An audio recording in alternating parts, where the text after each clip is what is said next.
Hello friends, मैं हूं JD. आप देख रही है मेरे चैनल लर्निंग विद जेडी। चलिए आज की वीडियो स्टार्ट करते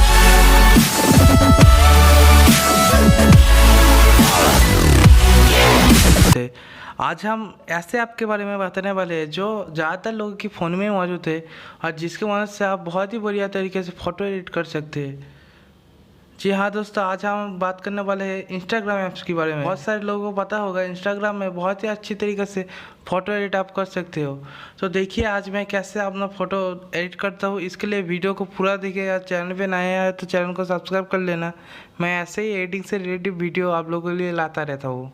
सबसे पहले इस फोटो को इंस्टाग्राम ऐप पे शेयर कर लेते हैं, फिर एडिटिंग स्टार्ट करते हैं।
इधर पे फ़ोटो को शेयर कर लीजिए तो फ़ोटो अपना गैलरी में सेव हो जाएगा।